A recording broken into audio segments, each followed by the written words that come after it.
Hi, it's Dr. Brian McDonough, and I am thrilled to have a broadcast legend with me, Larry Kane.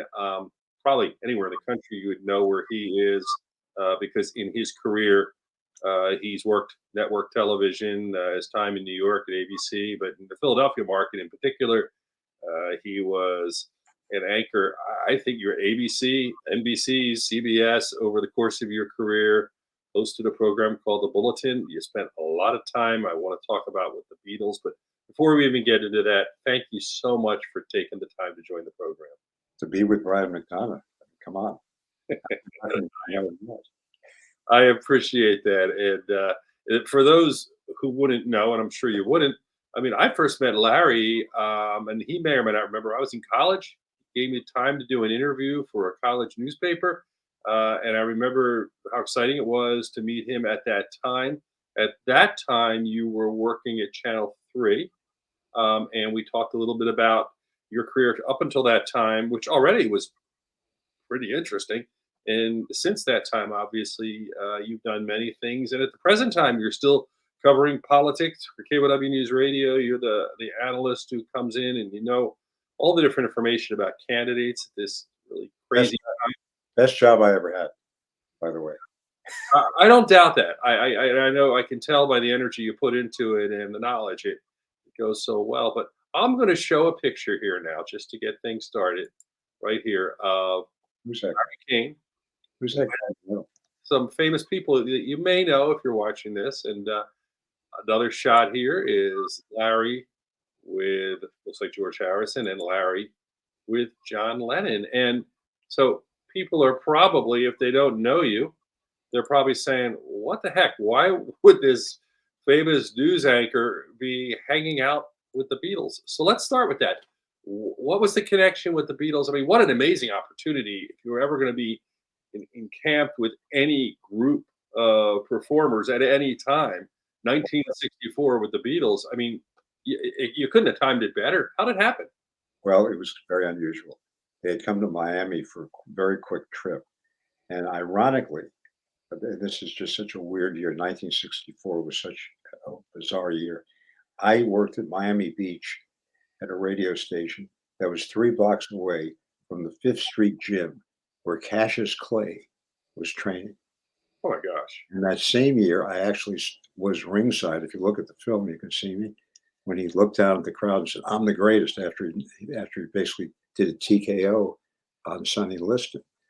And at the time, I went to the airport and I couldn't believe it. All these kids were breaking down windows in the airport terminal, and I just didn't get the fuss. I did get the fact that their music sounded pretty good on the radio, and they got off. I had a little news conference at a hotel in Miami Beach, and that was it. I met them, introduced them to Clay and to some Miami Beach police officers who I knew, and that was it. And they went away, and they became bigger and bigger and bigger. I did see them do the Sullivan Show from the Deauville Hotel in Miami, which was the first time I'd seen them in person. And about March, the station's program director said, "We're gonna take a plane load of kids to Jacksonville to see them at their summer concert. So can you ask for an interview there?" So I wrote this note and I stuffed in the envelope perfume letters from these girls who wrote to me, mostly girls, and said, "My destiny is to be with them. I need to meet them." And I just had some fun. And I wrote to their manager, Brian Epstein, and he wrote back thinking that I would, because I had 7 radio stations listed on my business card. Well, 6 of them were aimed at an African American audience. We're the only ones that played contemporary rock and roll. And so he thought that I was a major broadcaster in America, invited me on the tour for the sum of $3,000, which would cover the airplanes, the limousines, the hotels. Remember, this is 1964. And I went to my boss and said, "I'm not doing this." We got the Cubans coming over from Miami. I just stopped about 7 flights over the Florida Straits, watching them come over in these boats that were coming apart, and they were having to save themselves from drowning. And I did about 12 of those flights with the Coast Guard. Miami was in shock, like everywhere in the country, because the assassination of the president. I interviewed Lyndon Johnson at an AFL-CIO convention in Miami. their Cuban exodus alone was a gigantic story. And I really, there's a lot of news going on. The Vietnam War was escalating. We had an election, and Miami had a big crime rate then. So I said, I'm not going. Why would I want to be with a band who's here in September and gone in November? So, and because we didn't know, if I had known the Beatles were going to be as big as they were, I would have bought a really nice camera, not the Kodak Instamatic that I used for those pictures you see. And that was it. And I went on them, and my mom had died that year. And the night before she died, she said, "You're going to be on TV someday." And I said, "No way." And she said, these Beatles, you're gonna want to. They're going to help put you on the map." So I traveled with them, and it was just an incredible experience. And it's something, if I had to do over again, I would definitely do it over again, but change the parameters. It was just amazing. And there I was in the middle of this, and it started on August 19th, and around the first of the year, 1st of September, right around Labor Day, they came to Philadelphia. I'd never been to Philadelphia before. It's an interesting town, and my first time here, and just traveling them was so extraordinary. And there's so many stories I could spend 3 hours with you, but it was amazing. I'll never forget them. With those of you who have Hulu, by the way, free on Hulu, is the movie 8 Days a Week. You'll see yours truly from 30 minutes on. And Ringo said to me, I can't use the language. He said, "What the so-and-so, Larry?" You can imagine. He said, "This movie is your life story, also starring the Beatles." Yeah. Well, I And got to ask you a question because it's fascinating. How old were you then when you were working in Miami in 1964? I mean, because pretty early in your career. 21.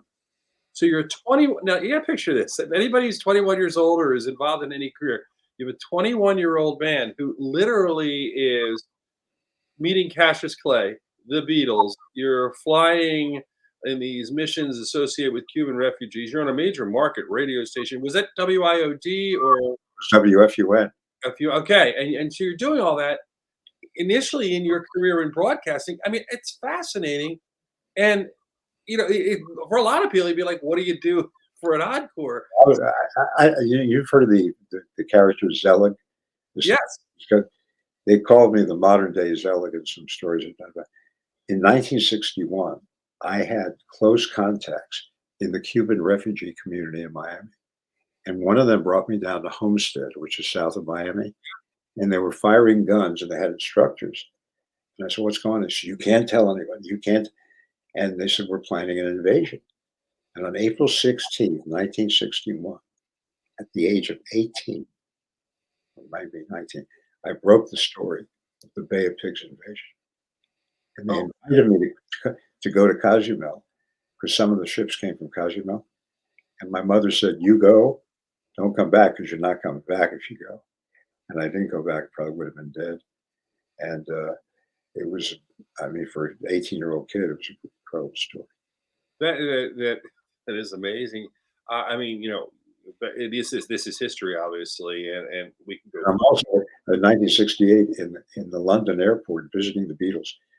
And I witnessed the arrest of the man who would be known as James Earl Ray. They called into Philadelphia during Bobby Kennedy's funeral. All this is happening all at once. So traveling, my mom was right. Traveling with the Beatles was more than just a rock and roll band. It was a big deal. Well, that's the thing I want to ask you about. I mean, I know you have, and we've spoken lots of wonderful stories.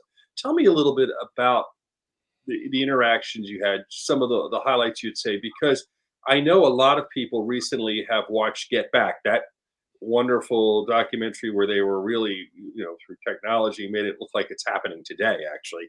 But you Yeah. know, follow them in the creative process. So you obviously saw them like that in many situations. Tell me a little bit about maybe about each person. I know you said that Paul, when you saw him, if I recall, what you said, he was very into. There wasn't a mirror he didn't like. He wasn't a woman he didn't like. And tell me what your and I see you've met him many times in the future because there's photos and things. Tell me a little bit about him and what he was all Well, he was just a man of incredible, intrepid desire to, number one, be loved, to be cared for. Whenever you lose a mother at the age of 14, I lost mine at 21. She died when I was 21. Big hole in your life. And so he really wanted to be charming with everybody. He loved the women, but not in a way that you think. He was involved, but he wasn't a predator, anything like that. He was a man who made love to the audience with his songs. And when I went back to watch the fans, because I was fascinated by it, every one of them was staring into space like this, convinced that one of them was in love with them. So there'd be a girl looking at, she said, "Oh, it's Paul. It's Paul." And I got letters. I got about 2,000 letters when I got home, and I still have some of them here. And it would say, "Dear Mr. Kane, will you tell George Harrison that I will meet him at 12 midnight on Thanksgiving night or something at the Sears Tower in Chicago. It is time that we cemented our relationship and began our life together." Now, these people did not, this was not a joke. They believed this. And with the Beatles, unlike Elvis, it was very big. You had four of them. So you had Ringo, the funny one, supposedly, is actually the most serious. George Harrison, shy. John Lennon, out of control. Paul McCartney, Mr. Happiness. And everybody had their favorites. I had no favorites. I liked John the best simply because he said what he felt, which was very dangerous, as we know in modern day politics. Yeah, I remember growing up in Philadelphia and watching television. I remember you had him on the news doing the weather. It's a famous clip. You can go on YouTube, I'm sure, and see John Lennon doing the weather with a newscast. There must have been a fun side of him too. Well, when John came, John was in a really weird situation. In 1973, he left his wife, Yoko, who fixed him up basically with their secretary. And she was a young, beautiful woman, very smart, May Pang. She was 22 years old. And John left Yoko and they went on what is called the Lost Weekend. The weekend lasted 18 months and they went to California. He had some strange times with some record producers. And John was almost held captive by one whose name I can't remember, just died. And he really got into a bad situation with drugs and alcohol. And May Pang single-handedly resurrected his health. She brought him back to, first of all, she brought his son over from England with his ex-wife and took them to Disney World, Los Angeles. And she was just a loving person. And she was very much in love with him. And he stayed with her. They lived on the East Side. The great John Lennon shirt that says New York, New York City. That picture was first taken by her. And went to the movies, taught him how to swim. He drove again. And it was just idyllic. And then one night, Yoko lured him back with the idea of quitting smoking. She went to a smoking guru. He got back, and that was the end. And he was a man who said in public what he thought in private, and had a lot of conviction. He was also out of control. There's something he did that very few people realize. In 1978, 1979, his son was born in 1975. I think, yes, 75. And his son was really the love of his life. He became the first public stay-at-home dad in the country. So he set a pattern for people to believe this was okay for a man to stay at home, as many people do now with their children. And so he made some news. Then all of a sudden, this guy came around, and in the end, it was very, very sad. Very sad. And in Philadelphia, he said to me, "I want to go on TV with you." I said, "You can't go on TV. It's all murders and politics and weather." He said, "Let me do the weather." And it turns on that our very popular weather forecaster, Jim O'Brien, was off today. And he came on and did the weather. And it was the worst weather forecast in the history of the station. He would be throwing the magnetic figures all around. And John, excuse me, at that time, take some water. Sure. I need a doctor. The water will definitely help, I'm sure. Kind of dry here, but it's fascinating to me how relaxed he was. And then I got a call from Frank Rizzo, the mayor, and I said, you have the stakeout squad here. Why are they here? They're on top of osteopathic hospital. And he said, because a guy like Lennon, he could get shot. Wow. Wow. Because I had the opportunity to interview Frank Rizzo and meet him several times in his career. And it's interesting. He was very different. Frank Rizzo was very different in person than he was in public. Personally, he wasn't tough. He wasn't gruff. He just like, yeah, you want a cookie? How you doing? He was very just Very like somebody's uncle. lovable kind of guy.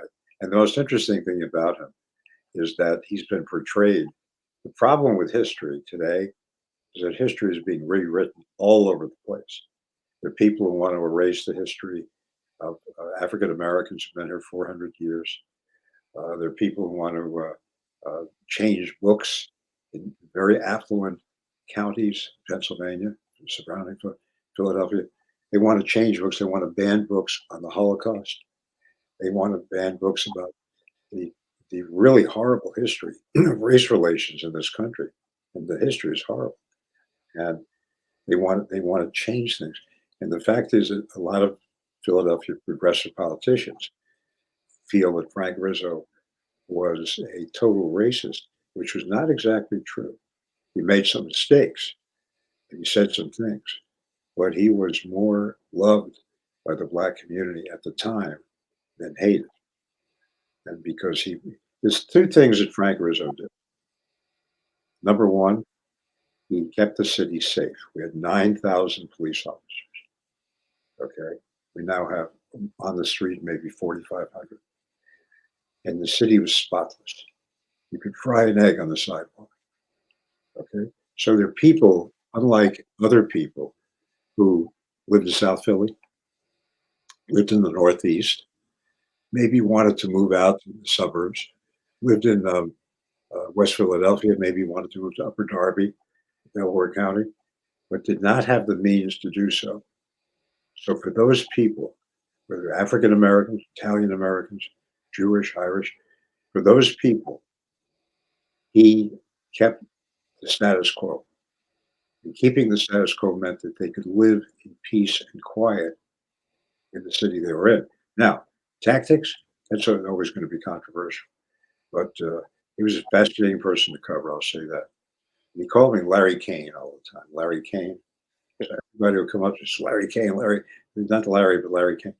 He was, I'm not attacking anybody who has their own opinion these days, but history is tough to rewrite. I mean, we can write a lot of history.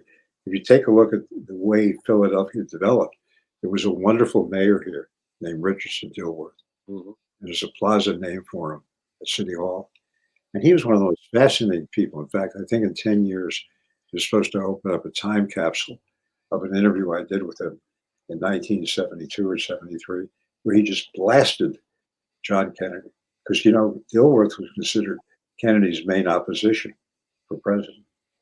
Because he was handsome, he was wealthy, and it didn't happen. But what he said about John Kennedy on those tapes is everything that was written about him later, about the private life he had.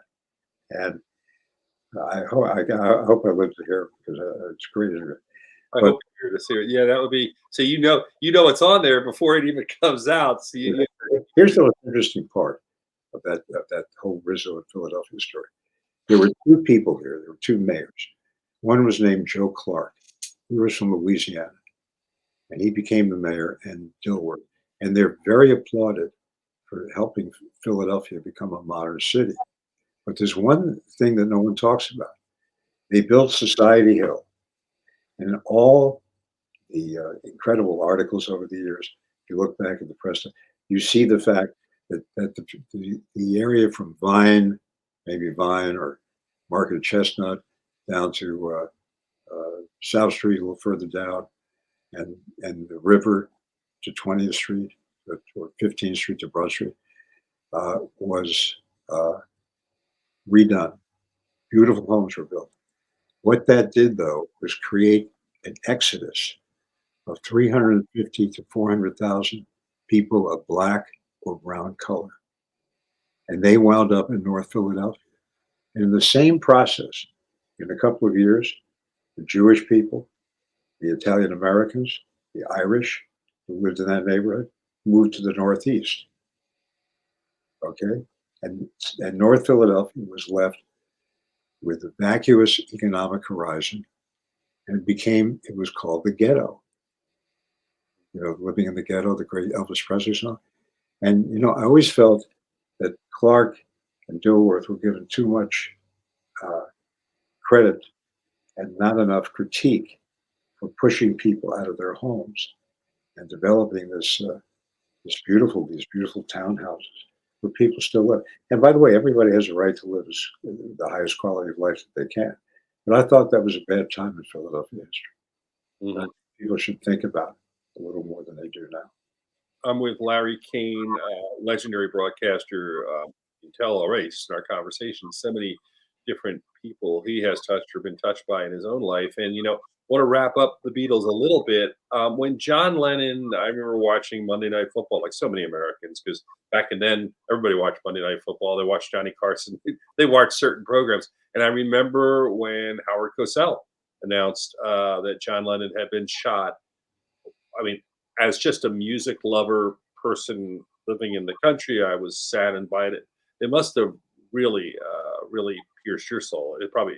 What was your feeling when you heard that? Well, it was really horrible. There's two times in my life I almost lost it on the air.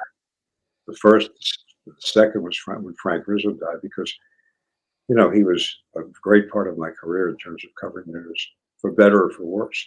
I mean, he used to rip me apart for asking hard questions, but yet everybody identified me with him.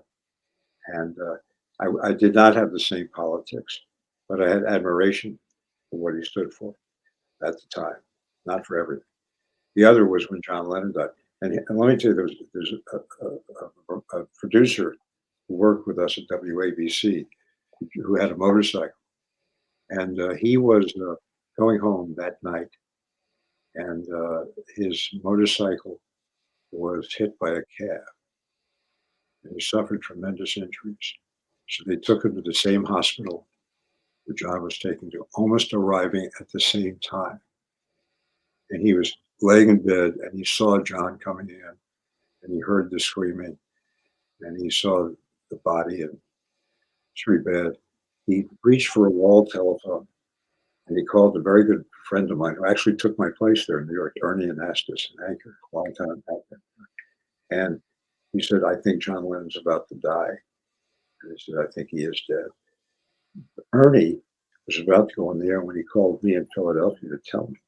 So as soon as Howard Cosell, by the way, nobody will tell you this, but there's tape of Cosell getting the word and saying, "Nobody cares." Really? And Don Meredith said, "You better put it on."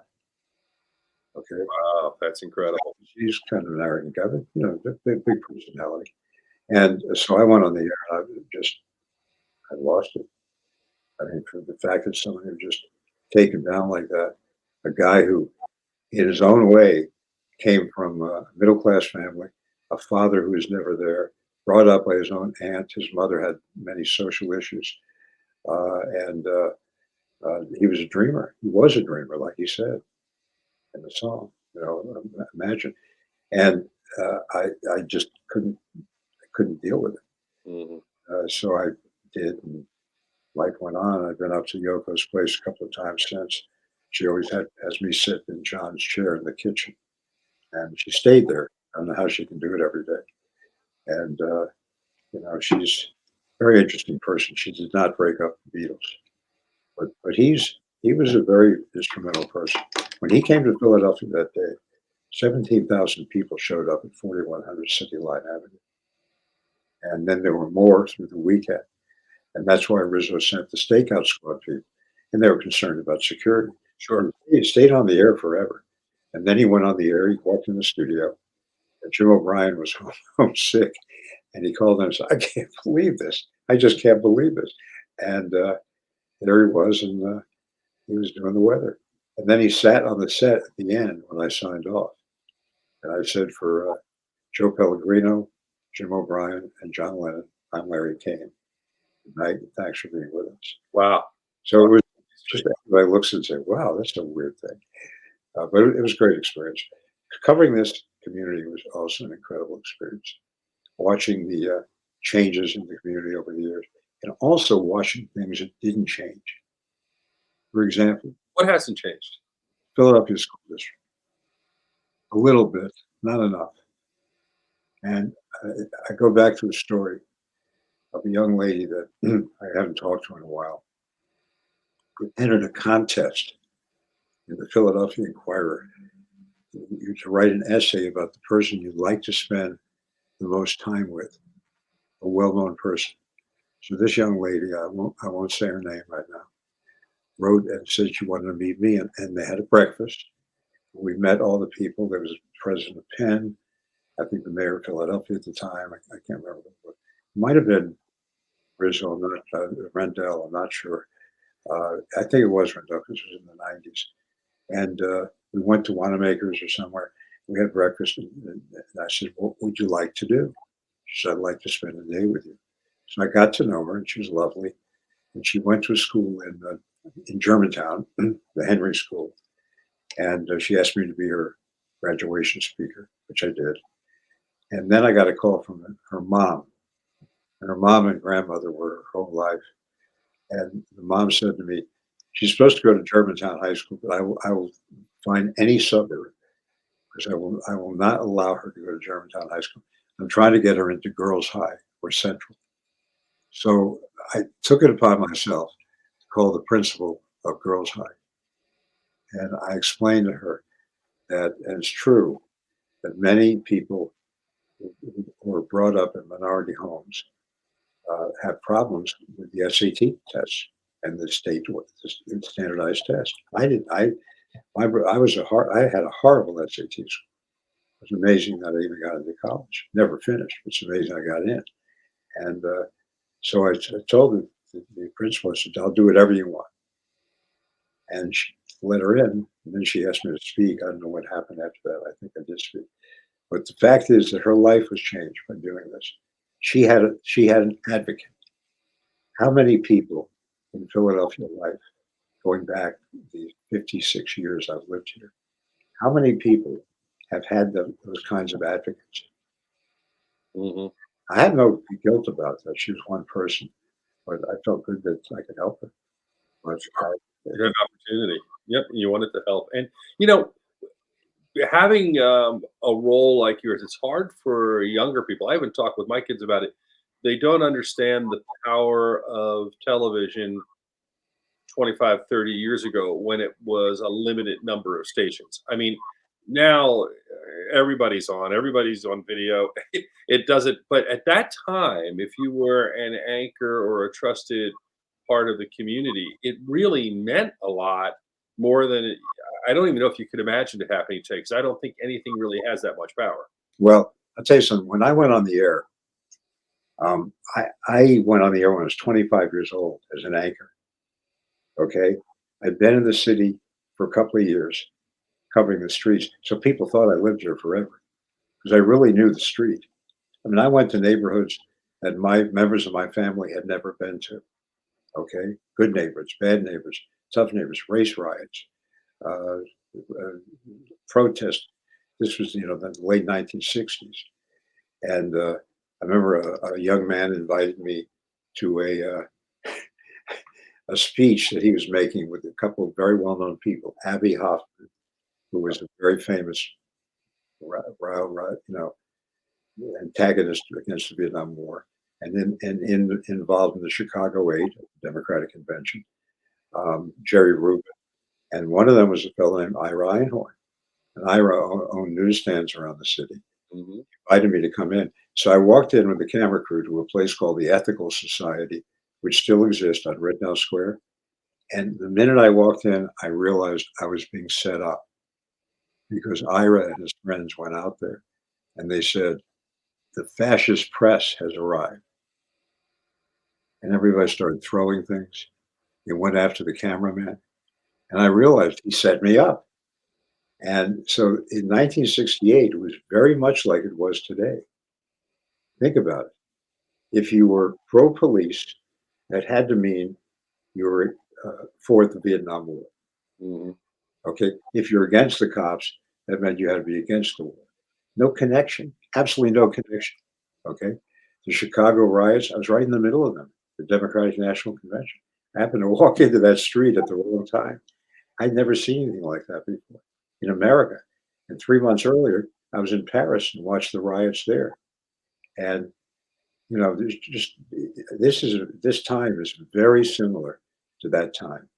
Richard Nixon talked about the silent majority. Who was the silent majority?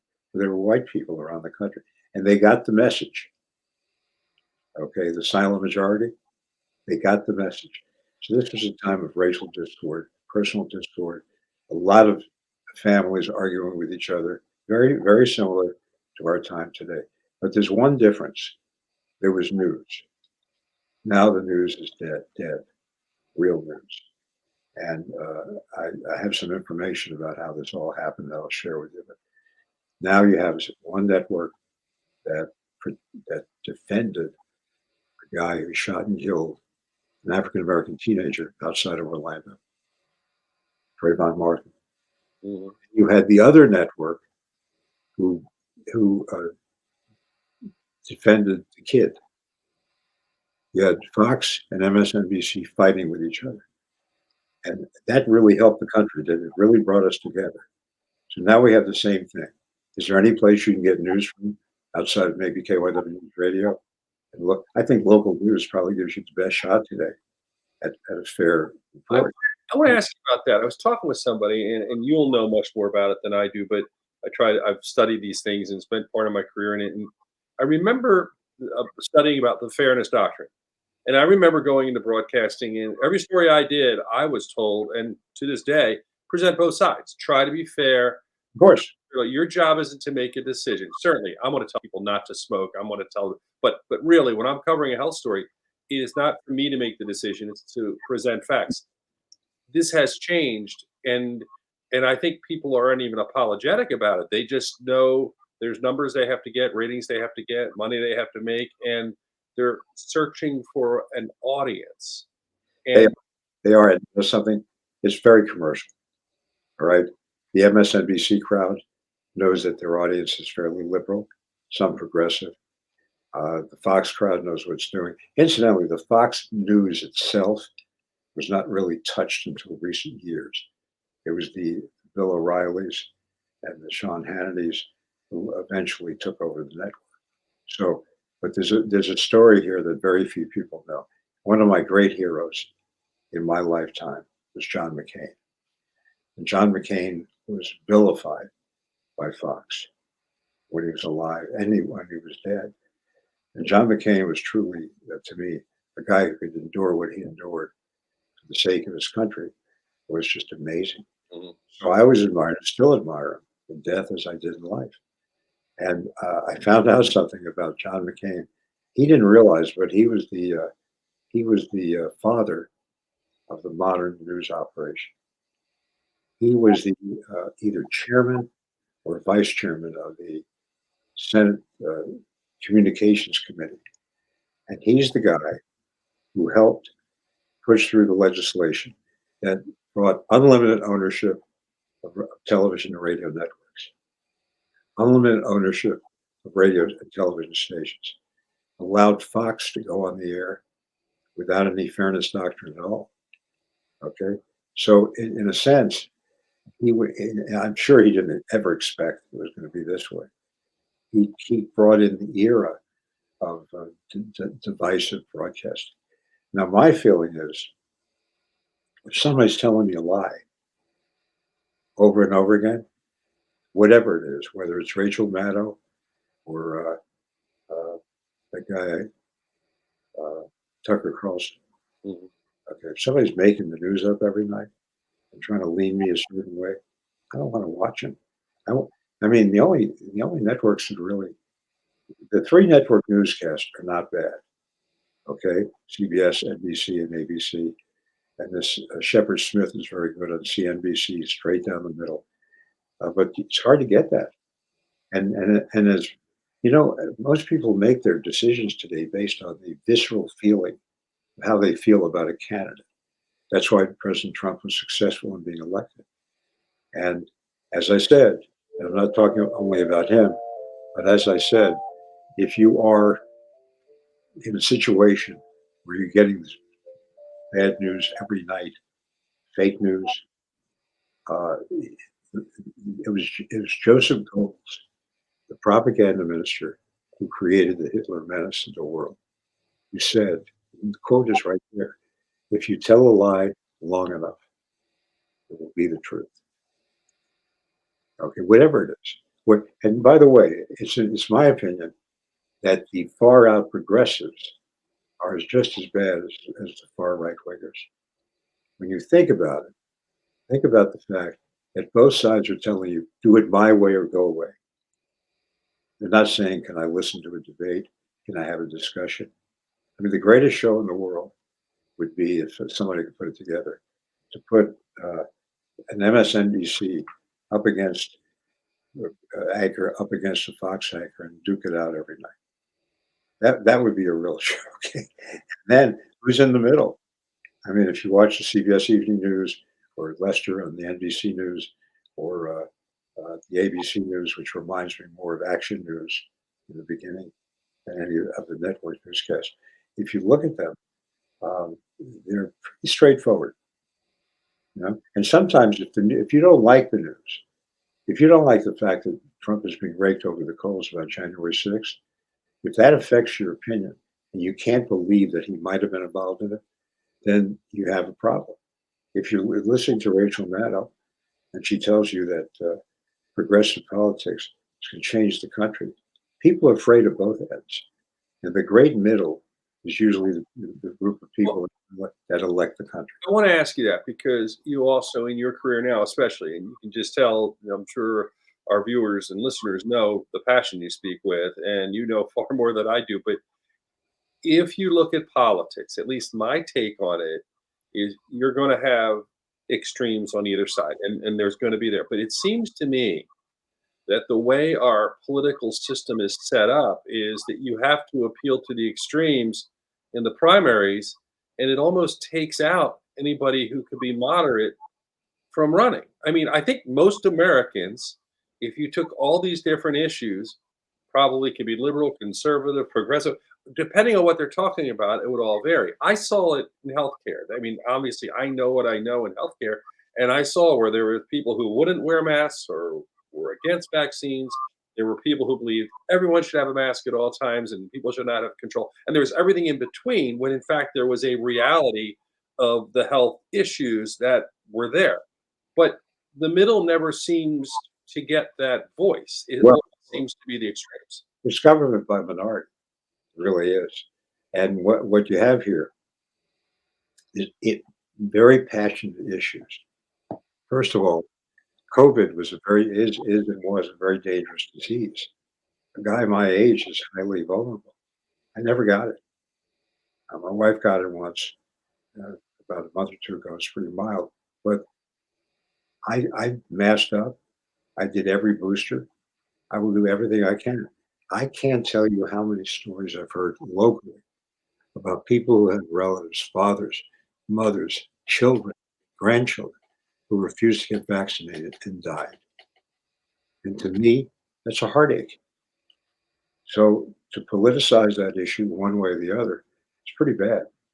And you as a doctor must have been pretty shocked by what was going on. I mean, without getting into it, probably without a doubt, the toughest thing in my entire career, Yeah. because early on, my group, decided we train young doctors. We were going to go into the rooms and not have the residents and young doctors go in, and we knew what the risks were. There were no vaccines, and you were battling with people who clearly did not believe that this was true. Yet, two rooms over, someone was on a ventilator dying as a result, and you couldn't get through.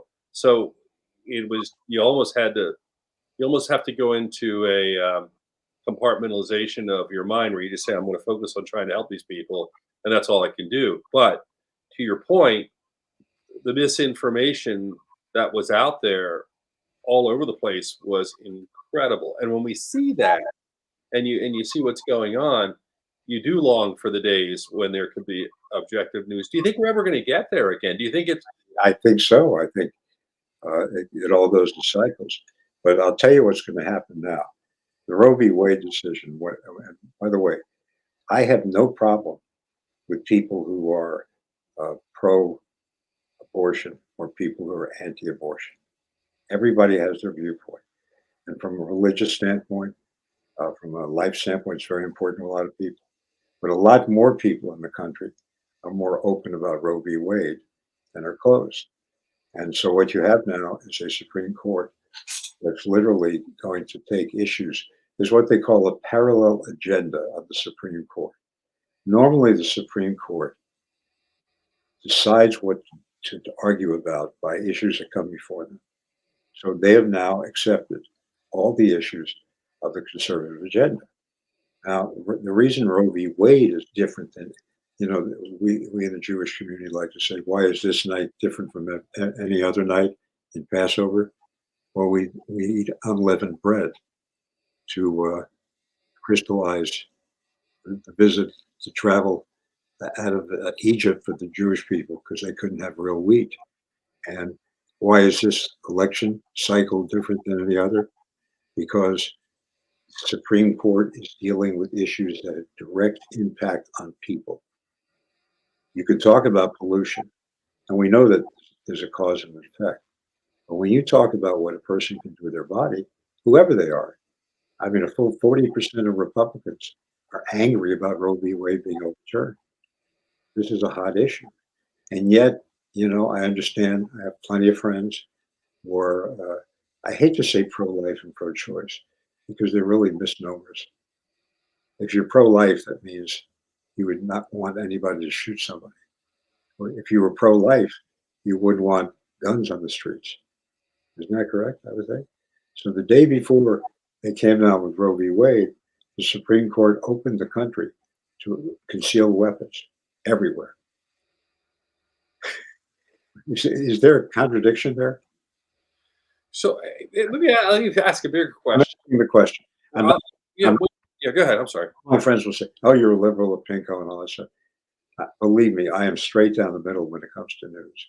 And when I see this hypocrisy, and here's another one: you're very involved in a lot of things. You're very involved in the community. You have family. You are probably one of the most respected broadcast doctors in the country. People don't know it here, but you're on in New York as well. Wins, right? Yes. And you have a sensitivity to this. If you were looking at a decision on whether a woman can have reproductive health, you would have to look at the big picture. The Roe v. Wade means that a lot of people will not get help for other things at clinics. The Roe v. Wade decision is going to really topsy-turvy the country. And it's really sad because it's such a.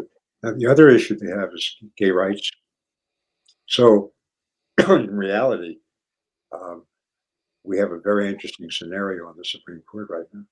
We have the first black female who's married to a white woman, white man.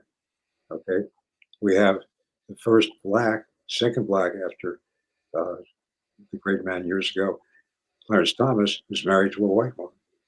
So, what kind of nerve would it take to say you can't marry someone because they're not your same sex? They're not the sex they're supposed to be. Are they going to ban people from interracial marriages? No. And I don't think they're going to get involved at all in the anti-gay movement. I really don't. Life's changed. What's his name? The Congressman Barney Frank, a real breakthrough guy for gays in this country. Hmm. I did an interview with him as he was about to leave Congress.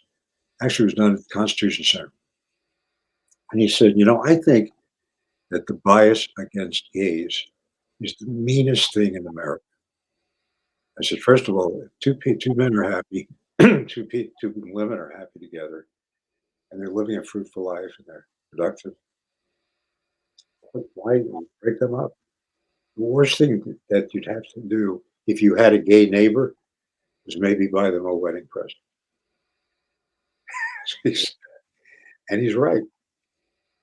So society's really changed. I do want to ask you one thing because you cover it, and then one final question to wrap it up out of respect for your time. The first question is, I've always we're being in the health care environment and being in health, we always feel we don't know. We're flawed as human beings. We try to figure things out and we grow as doctors. We have a practice and we try to be better.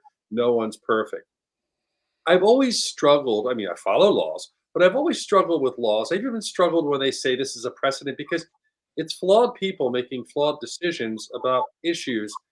And why would any particular law mean anything when it's flawed people saying it? How can it be absolute? How can you say we've ruled on this in rules? I look at it, okay, so somebody talked about it and it was a flawed human being who did the best they could at the time, and they make it sound like it's absolute. And That's- whereas in healthcare, it's not absolute. You do the best you can and you change and you adjust.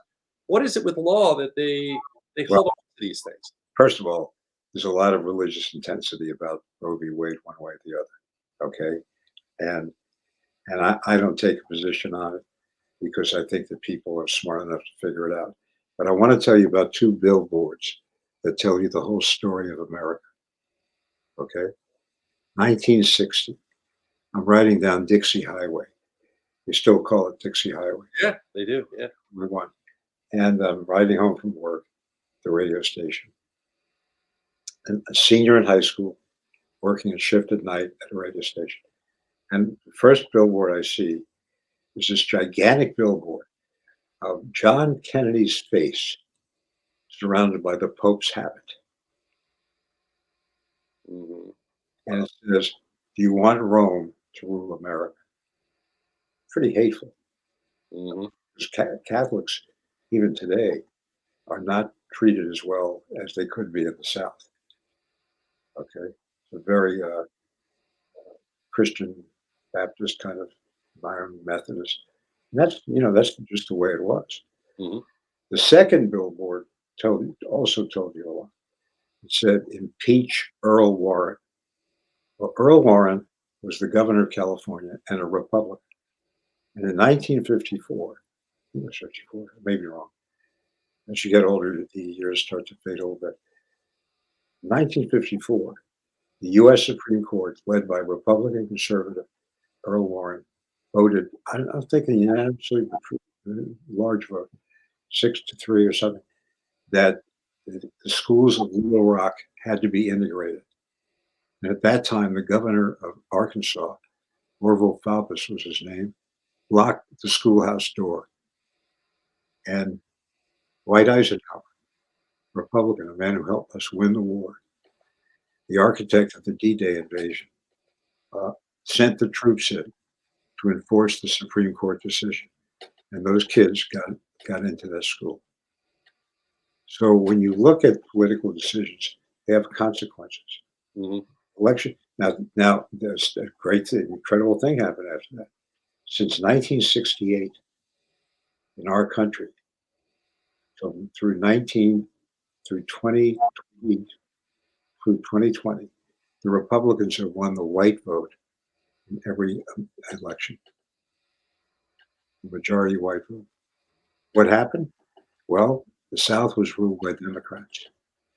Once Lyndon Johnson had the Voting Rights Act and the Great Society programs and the equal opportunity programs, once all that happened, the Democrats lost the South and the Republicans took over. And even Bill Clinton, who had a real grasp for the South, lost the white vote. So what does that say about where the country's come and not gone? Okay, the two billboards I'll never forget. And the other thing I'll never forget is the way I was treated and when I moved to Miami. Miami is viewed as a Jewish enclave, which it really isn't at all. In fact, The Cuban Americans that live there now in their second, third generation, have done remarkable things in Miami. It's a great international city. It's exciting. A lot of crime, a lot of bad driving. We have a lot of that too these days. And to me, uh, to watch the encouragement and philosophies of group, another group of immigrants really make over a state was extraordinary. So these are things that we can't deny in this country. Right now, Florida is a flashpoint because half of America used to live in other places. So they're coming down, they're bringing their philosophies with them. And it's kind of a strange place. Both of my brothers live in Florida, not because they moved there, because they grew up there. And I just think that it's the saddest part of reading the news is to see this violent extremism that's going on. Mhm. The abuse of, I mean, I know what an AR-15 can do, and it's a body blaster. And there's no reason for anybody who's not a cop or a member of the military to have an assault weapon. Hunters will not use it because it's unfair hunting. Hunters like to treat their prey with respect. Mhm. So that's a scary thing to me. The other thing that's scary to me is how people will not move or budge from their positions. They don't want to listen anymore. Yeah. And by the way, that goes for Democrats as well as Republicans. That goes for independents. Everybody has an opinion on everything.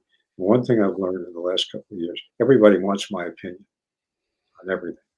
And I try to be as rational as I can. But one thing I've learned is that the political system is broken. The money in the political system is broken. In fact, it's very good for our business because television and radio make a lot of money on political ads.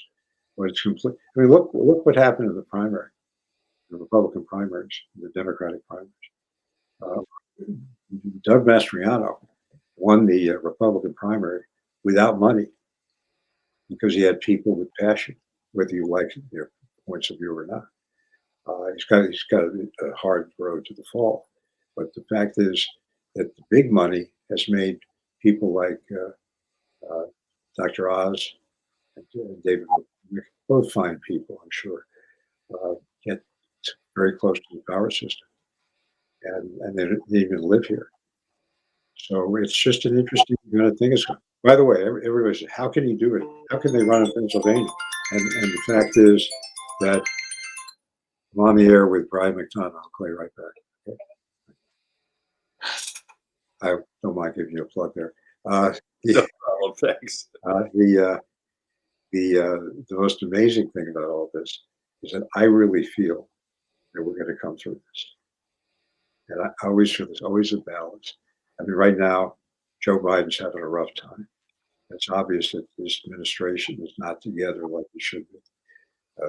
I can see. I mean, look, I'm his almost exact age, and I know how I feel, and I know him very well, and he's a wonderful man, and I'm sure that there's a lot of problems there right now. The administration's not supporting him well, and we'll see what happens. I just hope he stays healthy, Mhm. and I hope his spirit continues. As far as the Republicans, there's a lot of choices out there. There's a lot of good people out there. As far as the other Democrats, there's a lot of choices. This country always comes around. I have a neighbor who has a big sign in front of his house that says, "There's no hate in this house." I like to see that. I like to see Americans flying the flag. I Mhm. love patriotism.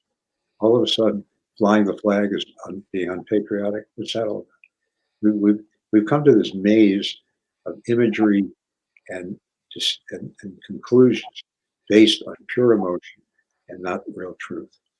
And I hate to see this. I mean, I almost cried when I saw Congressman Kim, who's an immigrant from South Jersey, cleaning up the Capitol rotunda. I couldn't believe that night. And I know people were there, and I'm scared they were. And I just think we're better than we look right now. Don't you? I think, you have talked, Larry, about all sorts of issues. And what strikes me, and a lot of these are hot button issues, well, what you presented was both sides of every issue, which I think summarizes you. You've assessed it. I'm sure you have your own personal opinions on things, but you've assessed it and you're trying to present, even here, a way for people to make decisions. You talked about Roe v. Wade, hot button issue, but if you listen to what you said, nothing you really said was offensive. You just explained the background of it. You explained the background of the political system, and I think that is really the core of why you were so successful and have been so successful in your career, because I think you say obvious things when we should, but you allow people to make an informed decision, and I think that's probably the greatest thing I could say about you. You know, I appreciate that. My sources that I have politically are almost more Republican than Democrat. I talk to everybody, and they know that they're going to get the straight deal on radio from me. But there's one thing I want you to think about. In this country, as you know, I did a series for 45 years on adoption. mhm. Mostly Thursday. It started out as Thursday's Child, and went to Wednesday's Child, then it became Sunday's Child, and every day of the week. But KYW Radio let me continue it after I ended my television career, and continues today. And adoption is a special thing. I wanted to take home these kids, every one of them. I saw their frailties. I saw how they felt, and we're very lucky. We have a lot of grandchildren, and children. We have a wonderful family. But I want you to hear about the greatest hypocrisy and contradiction in American life today. People who are anti-abortion should be pro-adoption. Okay, because adoption is a wonderful way to deal with the child that you may not want to have. Mhm, mhm. It's hard. You have to bring it to term. You go through the emotions. But I can't tell you how many kids I've met and how many couples I've met whose life changed with adoption. Absolutely. All right. So in the 26 states that currently ban abortion or trying to, only one of them has increased funding for adoption information. And I'll explain to you what it is. It's when a woman walks into an abortion clinic, and in Pennsylvania, they are required to tell you that you have this option. Okay. But the money is not there to promote adoption as an answer. So if you are pro-life or anti-abortion, wouldn't you want the people to know about that option? Mhm. And you must have, over the years, you must have Oh, I've come home. amazing what the lives you changed with that. Because you're right, that was very well known. It was promoted. I will make you laugh.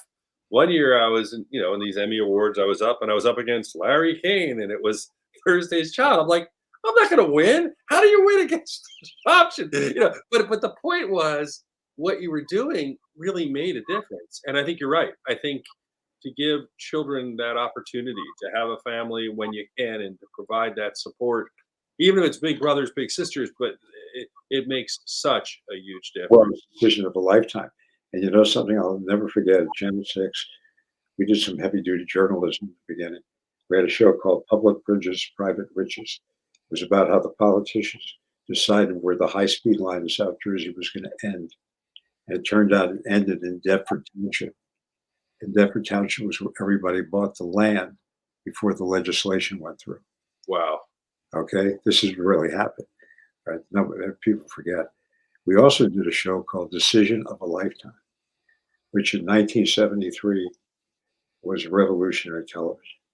It was a primetime special of a woman getting an abortion. Mm. Now, obviously, some things were not shown. We saw the process. Won all kinds of awards. I don't really care about the awards. People got to see it, and the woman was very happy that she had the opportunity to do this. And other people were outraged. Cardinal Kroll called, and he said, "Larry, what are you doing?" All right, and I can understand that, but we showed what it was like. The point is that if you're going to oppose a woman or a husband and a woman making a husband and wife making a choice about whether to have a child, you're changing their whole life. So if you're going to do that, at least give them the other option. At least let people know that they can do this. And I know people who've adopted and have done open adoptions, and they're very successful. So I don't know anybody who likes abortion. How can anybody like abortion? The issue is whether a woman or the government makes the choice. That's all. One last question.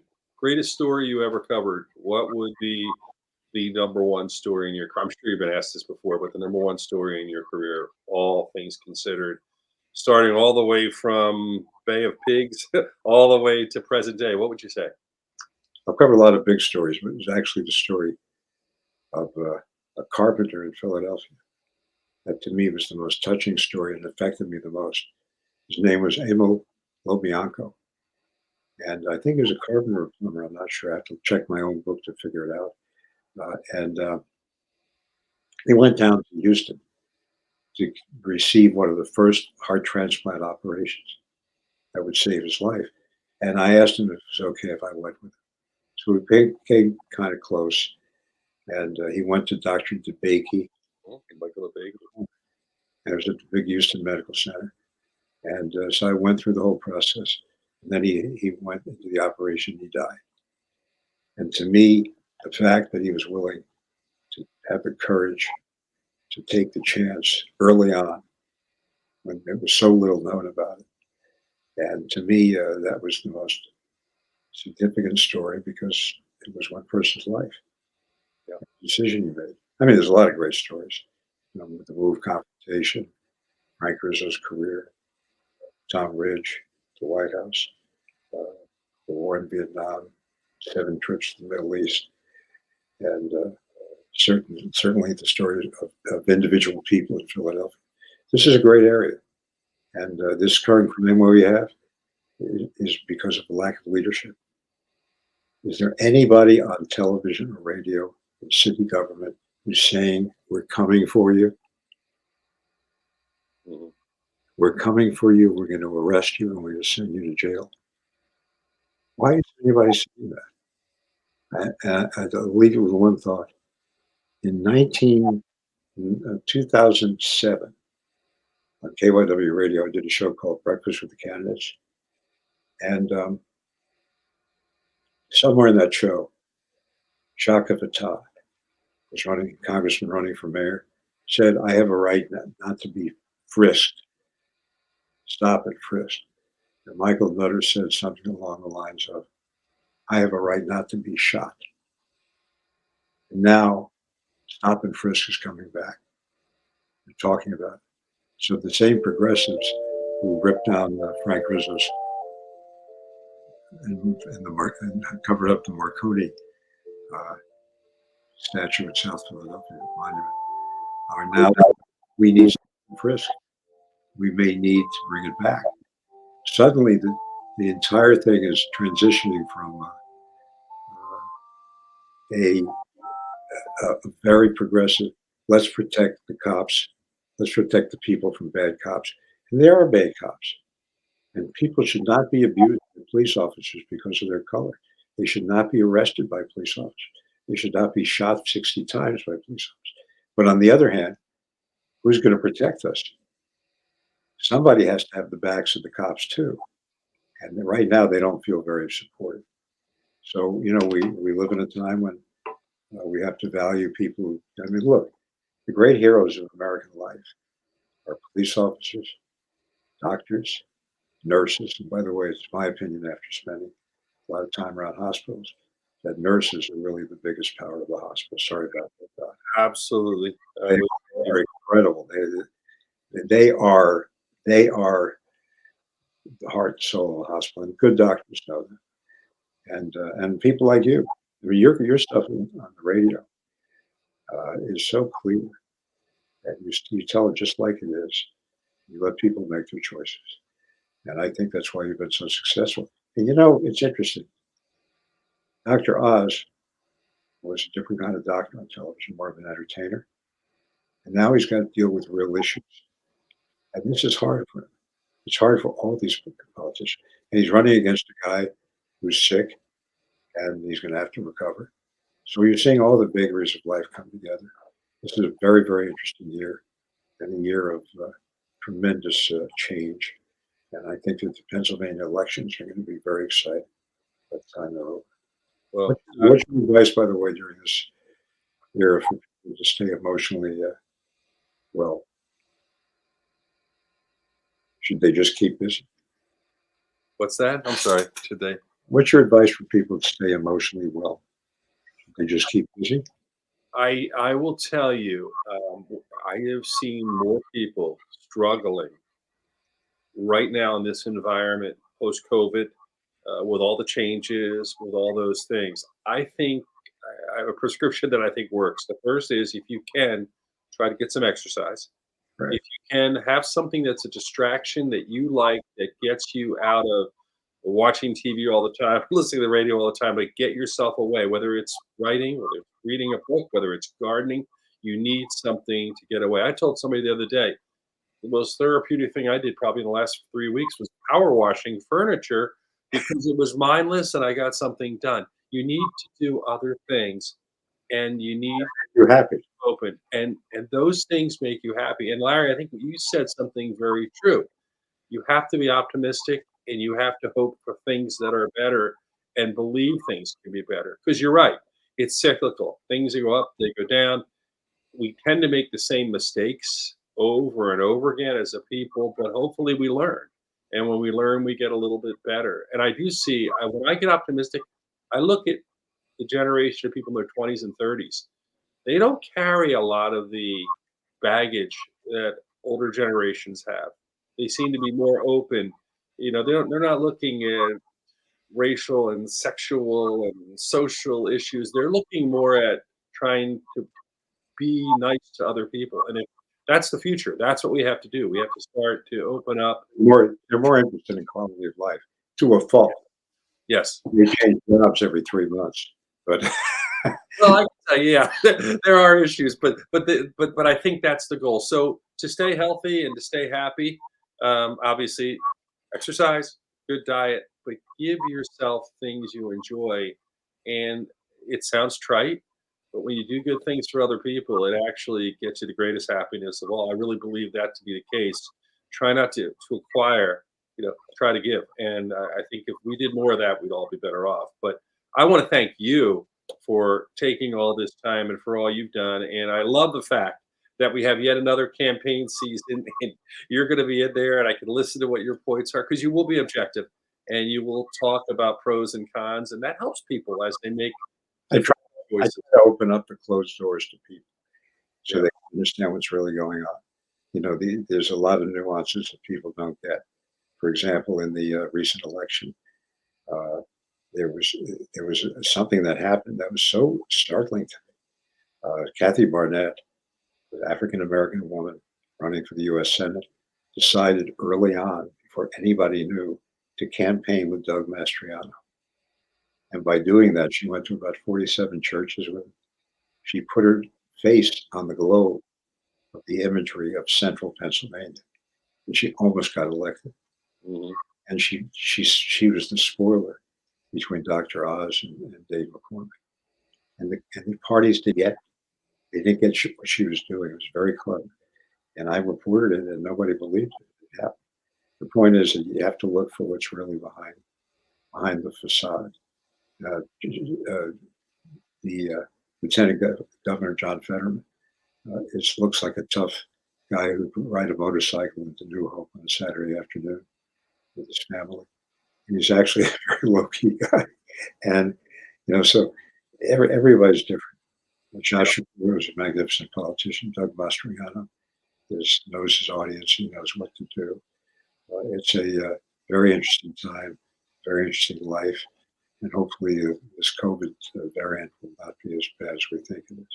Well, Larry, you stay healthy and thank you so much. And I appreciate it. And we'll stay in touch, but thank you for taking the time and joining us on the show. I think a lot of people probably really enjoyed what you had to say and we appreciate it. I appreciate being with you. Thank you. Thank you. The Dr. Brian McDonough Show.